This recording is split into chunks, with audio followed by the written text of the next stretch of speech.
Coming up on Locked On Bearcats, another piece of Desmond Ridder's legacy that doesn't even have to do with what he did on the field. Plus, why I am just so ready for the Bearcats to get out of the American Athletic Conference and into the Big 12, and the one impact of the success of Bearcats football that hasn't been mentioned yet, at least on this podcast. All of that coming up on today's episode of Locked On Bearcats. You are Locked On Bearcats, your daily podcast on the Cincinnati Bearcats, part of the Locked On Podcast Network, your team every day.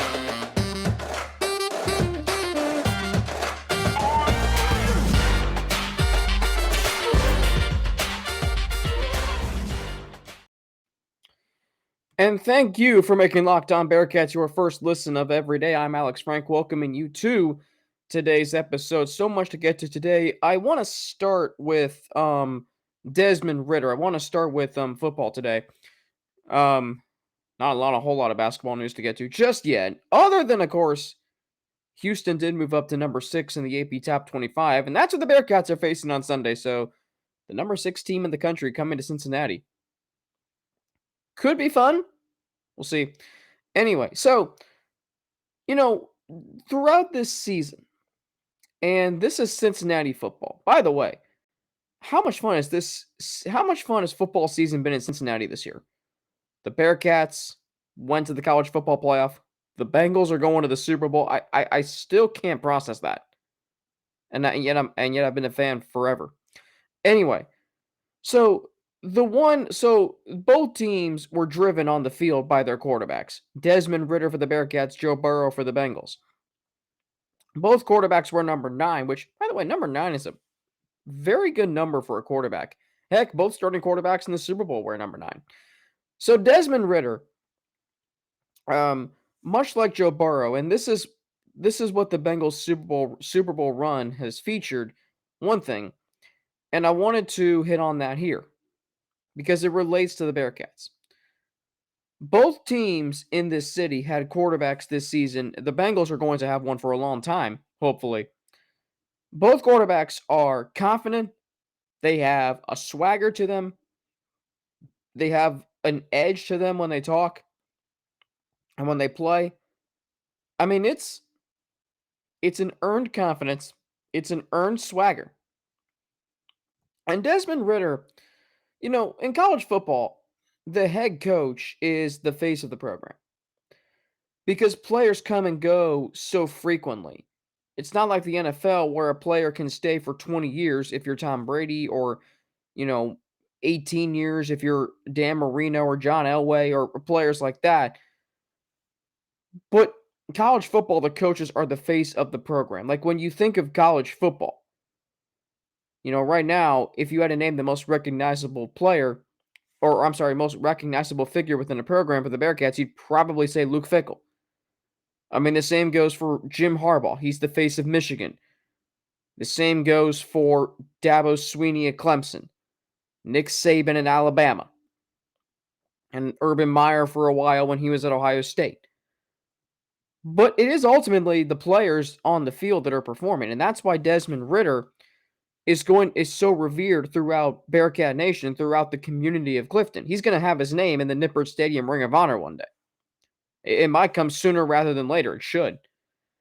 But Desmond Ridder was essentially Luke Fickell extended, and that's why his legacy was he changed the trajectory of the program. And it's not necessarily for what he did on the field. Sure, he was a dynamic playmaker on the field. We know that.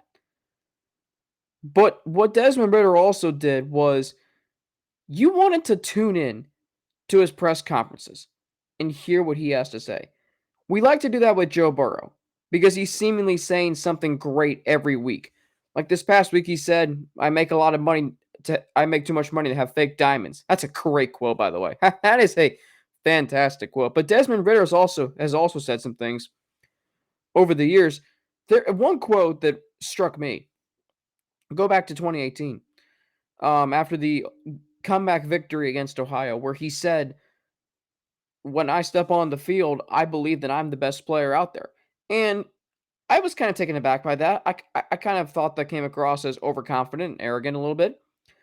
But at the same time, I'm like, he's got some confidence to him. And maybe his play on the field took a little bit longer to materialize that. But at the same time, sorry for that glare in these blue lit glasses. At the same time, you saw Desmond Ridder had a cockiness to him. He had confidence, and players galvanized. That galvanized the players. They rallied around that. It's what you wanted to tune in to press conferences to hear what Ridder said. When I step on the field, I'm the best player that's out there. Or when he was interviewed after the Bearcats won the conference title in 2020 on the field, Holly Rowe, fantastic reporter, interviewed him after the game, and he says, long time coming. Just matter of fact. Now, obviously, he was a little emotional after that win because of all that happened in 2020 and coming so close the year before. Long time coming. Just casually, matter of fact, worked that way in there. And eventually, the Bearcats were having Desmond Ridder speak at weekly press conferences. I mean, that doesn't happen at a school like Cincinnati that is still considered a mid-major program.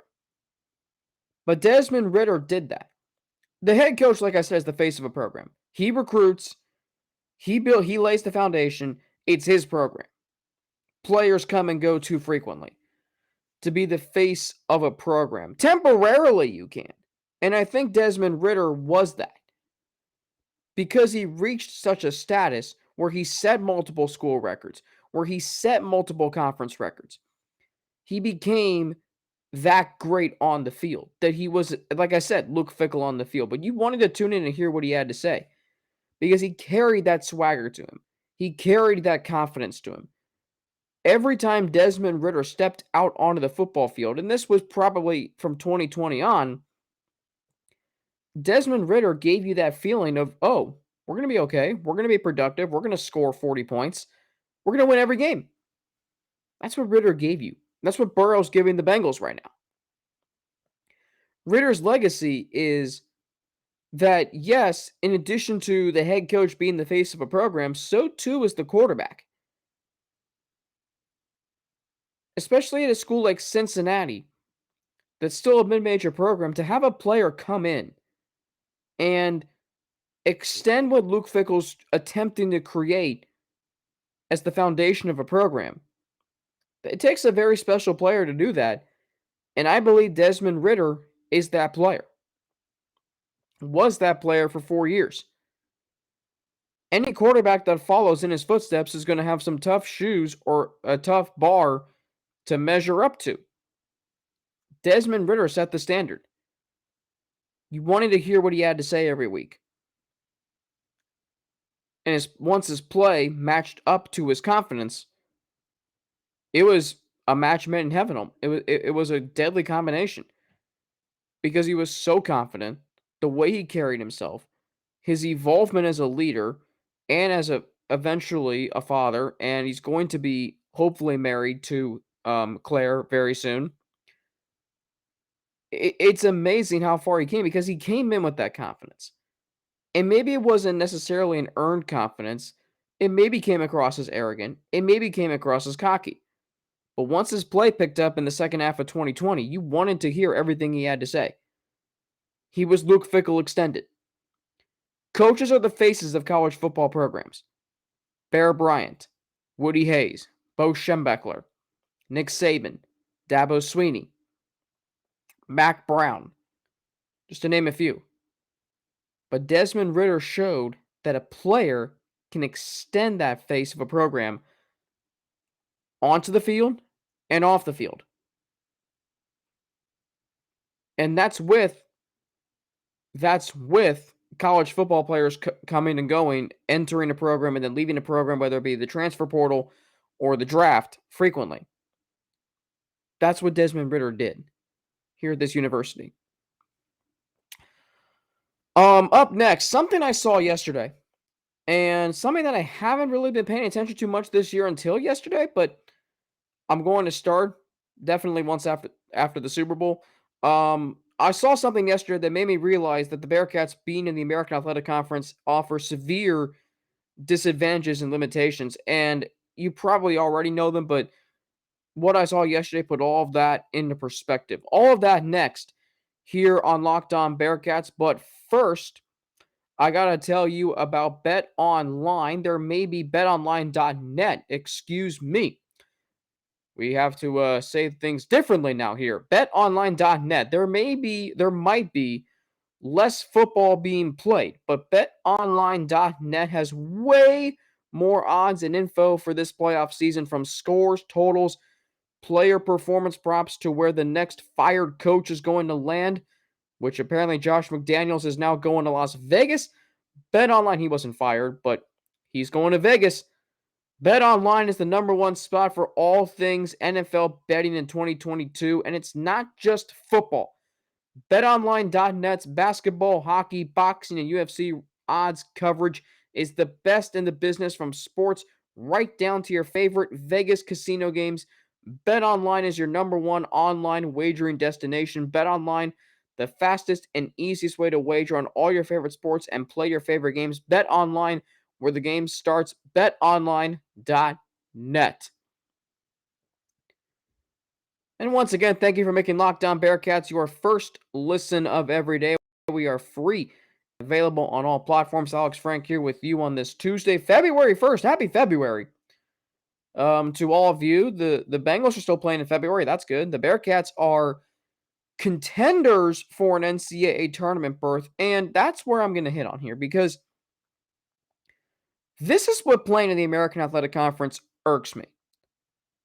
Because I remember thinking one day, ooh, you know what? The teams in this conference play in major cities: Houston, Philly, New Orleans, Memphis. I mean, you can do a lot worse than that. But it turns out there are severe limitations and disadvantages. So yesterday, I was looking at Joe Lunardi's bracketology. Love Joe Lunardi. He is as passionate of a college basketball fan and insider as there is. I no offense, he's not Dick Vitale, but he's pretty good. Anyway, so Joe Lunardi had his latest bracketology out, and I looked at the conference breakdown to see how many teams per conference were getting in. And the Big 12 leads the way with 8. Think about that for a minute. UC is going to the Big 12. 8 out of the 10 teams currently in the conference are projected to make the NCAA tournament. I mean, that is impressive. So that tells you Cincinnati's going to have a good chance to make the NCAA tournament every year. If they're 15-6, and what are they right now? 5-3 in conference play. In the Big 12, that would get you in. In the Big 12, that might get you ranked. And if not, you would at least be receiving votes. But this is why playing in the American Athletic Conference is just, what is there to it? And I say that because that conference formed out of the blue, so to speak, because the Big East separated. The Catholic schools all moved and formed their own Big East, which I'm going to hit on in this segment because that conference is pretty good too, even though it's not a Power 5 conference. Anyway, so all those schools formed what's now the Big East. And then you have, schools like Central Florida, Temple, Tulane, Tulsa, scraps from Conference USA, and mainly there, and it hurt obviously more when schools like Louisville and Rutgers left. Because what's in that conference now?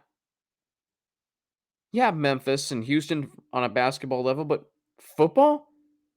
Yeah, UCF and Houston have been better, and they are going to the Big 12. But the problem with the American is the bottom of the conference drags it down. Like 2020, the Bearcats were the number one seed in the conference tournament before COVID canceled it. They would have been the number one seed. And yet they weren't even for sure going to the NCAA tournament that year. Tulsa tied for the regular season championship. They were the 3 seed. It wasn't sure if they were going to go. Houston was the only team for sure because they were ranked in the top 25. The breakdown yesterday of Joe Lunardi's updated bracketology, you can check that out on ESPN.com. Big 12 is 8. Love it. Big 10 has 7. Little low if you ask me.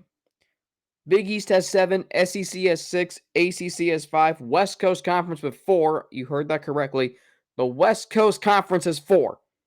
Pac-12 has 4, Mountain West has 3. So there's 3 conferences not in the Power 5, like the American, that have more teams getting bids right now. If the tournament if the tournament started, if the selection show aired tonight, 3 Power 5 conferences, not named the American, would have more teams going to the tournament, according to Joe Lunardi, than Cincinnati's American Athletic Conference. I don't like it. I mean, Houston is the only team right now projected to make the tournament. SMU is a bubble team right now. Like, I just don't understand.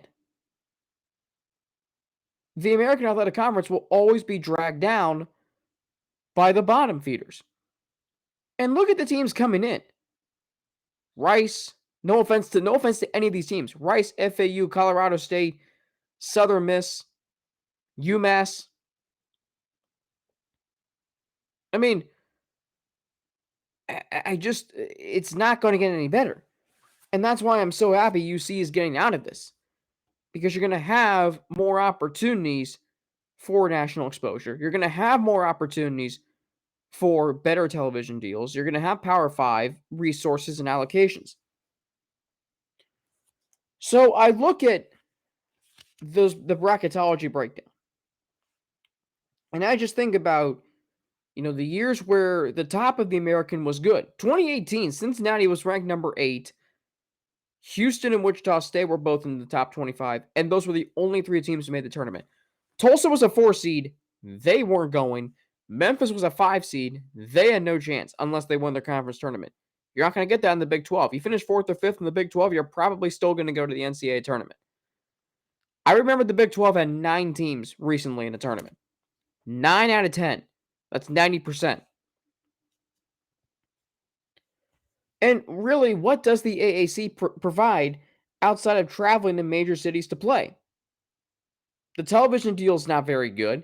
Yes, ESPN, a lot of teams now get to have their games streamed, but the Bearcats, I think, no offense to any of those teams, are above that.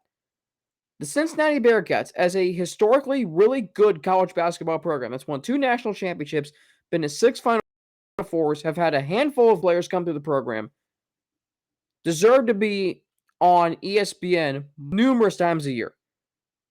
Not with the Americans television deal that I don't even know what the details are now. It changed dramatically when the advent of ESPN Plus. And I think about the Big East because the other team, the other college basketball program in this city, plays in the Big East. And I'm thinking about the teams that are in that conference. UConn, Creighton, Butler, Marquette, Seton Hall.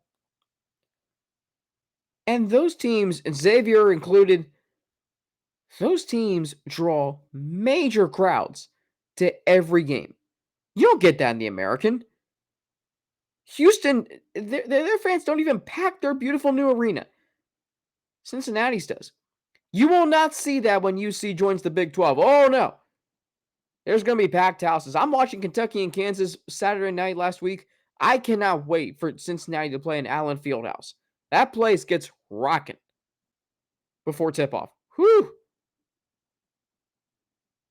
Now, hopefully, once Houston and UCF and BYU join the Big 12 with Cincinnati, those programs will, they'll start to draw more fans to their games. But I'm just saying, UC's arena is by far the loudest in the conference.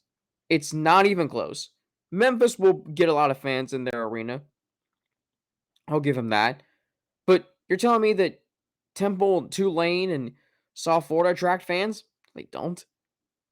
Every time I watch a game there, the arenas are 50% full at best. The Big East is way better. What does playing in the American Athletic Conference get you? Besides traveling to Philadelphia and Houston and Memphis and all the major cities and seeing what they're all about, what do they offer you? Not a whole lot. The Big East has fan bases. I didn't even mention Villanova. Excuse me. I mean, they have a large fan base in Philadelphia. The Big East has fan bases. So does the Big 12. Kansas, Iowa State, Baylor, and Texas. Well, for now, West Virginia. The American doesn't have that. That's why it's boring. Like the Big East has, like I said, fan bases, name brand programs. They have a great television deal with Fox. CBS will air some games. CBS Sports Network. Fox and FS1 will air the Big East tournament at the world's most famous arena. What does the American have? ESPN Plus, ESPN 2, U News. Just no. Just I don't like it. Thank goodness that UC is joining the Big 12 with some very deserving schools in UCF, Houston, and BYU. And I do wish Memphis would get a Power 5 conference, but I think they are deserving of one. So I mentioned that there's not much to do in the American outside of travel to major cities. That is a contrast to a point I'm going to make in my next segment about the one impact of the success of Bearcats football that has not been mentioned yet, or at least has not been mentioned on this podcast. I'll get to that next here on Locked On Bearcats. But first, a word from Rock Auto, as this episode is brought to you by Rock Auto. With the ever-increasing numbers of makes and models, it's now impossible for your local chain auto parts store to stock all the parts you need. Why endure often pointless or seemingly intimidating questioning? Is your Odyssey an LX or an EX? I've never been asked that, by the way. I don't have a minivan either. I don't.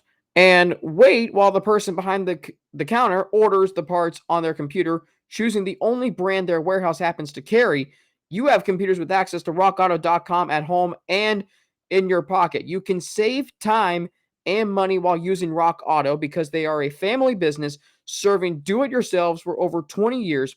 Rock Auto prices are reliably low for every customer. Go explore their easy-to-use website today to find the solution to your auto part needs. Go to rockauto.com right now and see all the parts available for your car or truck. And while you're at it, write Locked On in their How Did You Hear About Us box so they know that we sent you. Amazing selection, reliably low prices, all the parts your car will ever need. rockauto.com. And I'm going to sing that the next time that I have a Rock Auto Live read. Love that. I love that Rock Auto is a sponsor now here on the Locked On Podcast Network. We are getting major sponsors. I keep talking with the college channel manager, Zach Blackerby, about that. It's an exciting time to join the Locked On Podcast Network. It's an exciting time for Locked On Bearcats to be launched. It's an exciting time to be a Cincinnati sports fan. We welcome you back to the Locked On Bearcats podcast. Thank you again for making us your first listen of every day. Free and available on all platforms. All right, so I heard this yesterday, listening to Sports Talk after the Bengals winning the AFC Championship game, and one point that Tony Pike brought up, and of course it's Tony Pike, fitting for a Bearcats podcast. So Tony Pike brought this up about the impact of the Bengals winning and going to the Super Bowl is going to have on businesses. Excuse me. Sorry. On businesses. And that really struck me because I'm thinking about the impact of what Bearcats football is going to have. And I remember I read an article last year during the pandemic when there was no sports. I read this article. It was an oral history on the 2006 George Mason. I'm blanking on their last name. I want to say no, it's not the Comets. I don't know why I'm blanking on that. Anyway, so George Mason ends up in the Final Four. And the article mentioned that attendance at that school whoosh, skyrocketed. The impact that athletics can have on a university as a whole is monstrous. Same too for a community and a city. See, and this goes for a lot of cities around the country that had businesses close or had decreased business due to the pandemic. A lot of businesses had to close in Cincinnati, bars, Cincy shirts. And they're now reaping some profits because that's what happens when a team in your city wins. Not only does it make you excited as a fan, but it also helps businesses. You think about, and I've mentioned this before, college football, a lot of the big programs are in small towns. I don't want to say small towns, but in rural areas. I don't even want to say that. Like in towns, not metropolitan areas. But the unique thing about Cincinnati is a metropolitan area. It's a mid-major market. It's a mid-market. But the fact that you have all these things you can do in Cincinnati, you can hang out on Calhoun Street, you can go to Mio's, you can go to Shortvine on campus. Downtown, you can go to the Banks, you can go to the Holy Grail, you can go to Smale Riverfront Park, you can go anywhere. You can go to, you can hang out on Riverboat Row, go to Newport Aquarium, whatever. But now you also have Bearcats football. The economies of some areas can be majorly enhanced by the success of a college football program. Think about the University of Cincinnati. I remember when I got there, and when I was a freshman in 2017, the football team wasn't very good. It was Luke Fickell's first year. And, people were interested in Bearcats football, but it wasn't that fever pitch like there was this year. Like, people used to go to Calhoun Street on the weekends just because that's what people did. But now you have people going to Calhoun Street before the game. You got them going after the game. They might watch the game there. If it's a road game there, they will. Mio's used to be deserted on game days. There weren't a lot of fans there. I mean, they went for the Michigan game that year because we're playing Michigan. But I went to watch the Navy game there. Not really a lot of people there. You better believe that place is packed now. I mean, that's right on campus. Chad Brendel hosted a pregame show from there earlier this season for Bearcat Journal. I mean, it is the impact that Cincinnati Bearcats football has had on businesses like Mio's. Businesses on Calhoun Street. And they think about other places like Martino's, Bogart's. The impact that it had, the Bearcats football has had, because they keep winning, more fans come, attendance at the university is higher, which means more people can go to those bars. That's what an athletic program can do.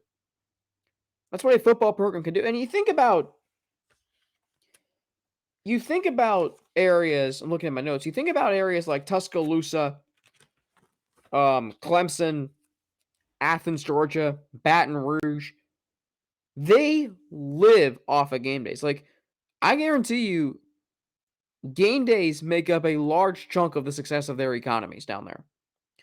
When you have 100,000 people show up at Tiger Stadium, Death Valley for an LSU game, and then they all go to the bars. They might go before and after the game.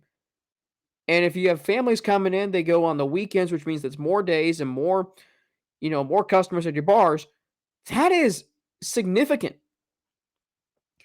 And in Cincinnati, which is a metropolitan area, and where there's more to do than just college football, and prior to the Bearcats becoming a good program, fans didn't really go to the games, so that's less people at the games, which means less money given to, ticket sales. Now you have that. You have people going to party on Calhoun Street or at Mio's and Shortvine after the game.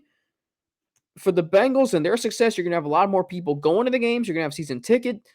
The season ticket list is going to get larger and larger. I'm a part of that. My family's been that way since 1968, but you're going to have downtown's going to be crowded after games. You're going to have, Newport crowded after games over the river because fans do come from across the river for the games. They literally will take like a boat across the river to the games if they live in Newport. I've seen that. So the success of Bearcats football for the university, it's going to drive attendance. It's going to help businesses around the community. It's the right time for Bearcats football to start becoming successful. They're going to be joining the Big 12. Like I said earlier, we're going to scoreboard watch religiously in both football and basketball. I'm going to mainly in basketball because of how good that conference is in basketball and how competitive those games are. I mean, you're going to scoreboard watch Kansas every single game. Almost as much as you're going to watch the scoreboard of the Bearcats game. Maybe. But that's what having a good football program does. It's great for you as a fan because your team is winning. It's great for the university because attendance is going up, money's being pumped into the university and the economy for those businesses. That's what the success of having a winning college football program and a winning NFL franchise can do. Especially in like I mentioned earlier with those those college towns like Tuscaloosa and Clemson and Baton Rouge. Game days, that's all they got. It's literally the university and game days, and they make a crap ton of money off of them. Don't get me wrong. They make a crap ton of money off of them. And some of those economies literally are functioning with game day alone. And then whatever they get in addition is just like house money almost. I don't have exact statistics on me. That's just what I believe. And I do believe that is widely true. I remember reading last year when there was concern about there not being a college football season or, limiting attendance at some stadiums and universities, some bars make their money and are able to financially be stable because of game day. And in Cincinnati, it's so unique because you have a lot of things you can do outside of the games. But now because you have a college football team that's really good and an NFL franchise that's winning, ticket sales are going to start rising and businesses are going to be booming with customers. Bars, retail stores like Cincy Shirts is going to make money because fans are going to come to them to buy shirts. It's a big deal. Success of the Bearcats and moving to the Big 12, it can't be coming at a better time. Coming out of the pandemic, businesses are starting to pick back up. The Bengals are going to the Super Bowl. Especially for a team that has really kind of turned an eye at fans over the last 30 years, not so the last 2 years. Like you're seeing this city galvanized by what the Bengals have done. And you're seeing a university, after Tommy Tuberville drove the football program into the ground, Luke Fickell's brought it back, and businesses are reaping benefits from it. The whole university is. And it's great. It's a great time to be a Bearcats fan. It's a great time to be a Bengals fan. It's a great time to be a Cincinnati sports fan. And we're going to end on that positive note today here on Locked On Bearcats. Plenty more to get to this week as we inch closer to the start of a massively important week for Cincinnati as the Bearcats men's basketball team hosts Memphis and Houston in two major tilts this week. Houston now up to number 6. I also have been told, and I've heard, that there could be a major snowstorm later this week here in Cincinnati. Well, that just makes Groundhog Day more important, I guess. That's tomorrow, by the way.